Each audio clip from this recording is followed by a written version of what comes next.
The first time I saw him, I wasn't looking for trouble. Trouble, however, had a way of finding me. I stood by the floor-to-ceiling window of my townhouse, coffee in hand, staring at the skeletal frame of the house being renovated across the street.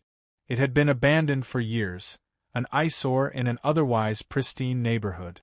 But now, with the arrival of a construction crew, it was slowly coming back to life. And among the workers, one man stood out. He was tall, with thick arms corded in muscle, his sun-kissed skin glistening with sweat under the July sun. His t-shirt, stained with dust, clung to his body, and his jeans sat dangerously low on his hip.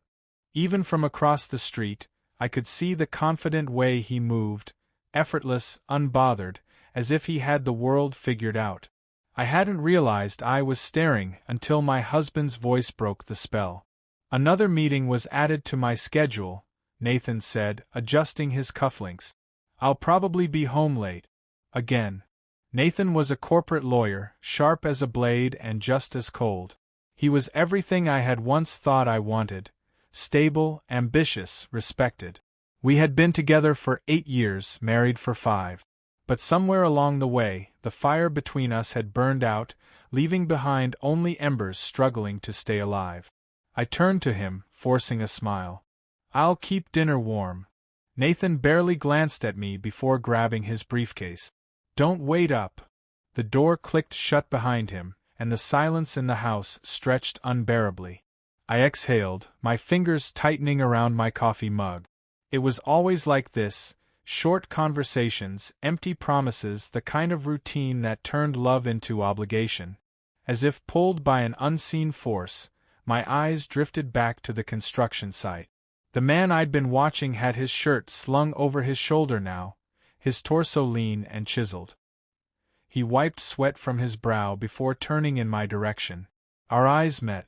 A slow, knowing smirk tugged at the corner of his lips. Heat flared in my chest. I dropped my gaze, retreating into the house as if I'd been caught doing something illicit. My heart pounded a little too fast, a little too hard.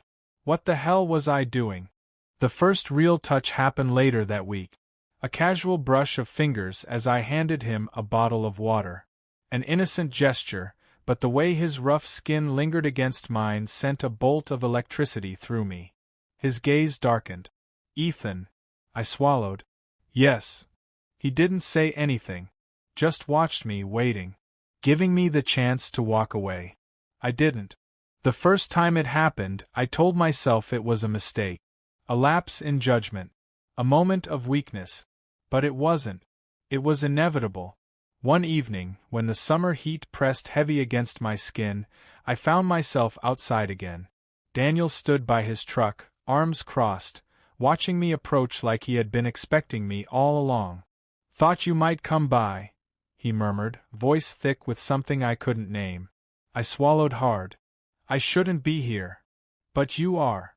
Silence stretched between us. A war waged inside me, one I was rapidly losing. Then he reached out, his fingers ghosting over mine. The contact sent a shiver up my spine. "Tell me to stop," he said. I couldn't. The moment our lips met, the dam broke. Everything I had been holding back, the frustration, the loneliness, the hunger, poured out in that kiss. It was rough, desperate, filled with the kind of need I hadn't felt in years. I should have stopped it there. I didn't. We stumbled into the shadows, bodies pressing, hands roaming.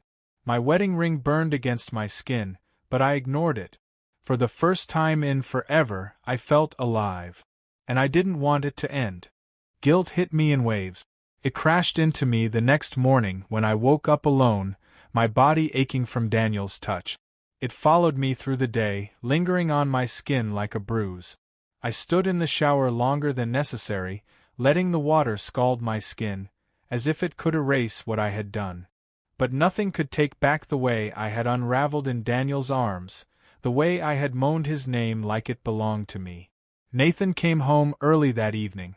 I froze when I heard his footsteps approach the kitchen. "You're home," I said, my voice too thin, too forced. He gave me a strange look. "Yeah. Cancelled the late meeting." He set his briefcase down and loosened his tie. Thought I should spend some time with my husband. The words should have meant something. But they didn't. Not after last night.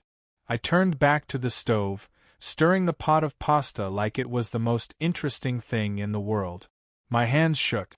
Nathan stepped behind me, wrapping his arms around my waist. It was meant to be affectionate, but all I felt was suffocation. I flinched. He tensed. "Ethan, I'm just tired," I lied, pulling away. His eyes narrowed.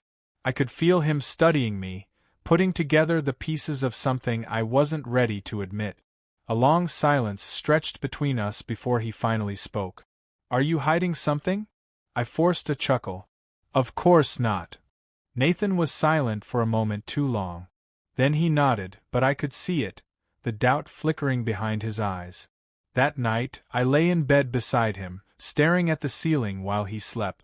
My mind drifted to Daniel, his hands, his lips, the way he had looked at me like I was something worth wanting. I had a choice to make: stay in a marriage that felt like a cage, or chase the fire that made me feel alive. By morning, I knew what I had to do.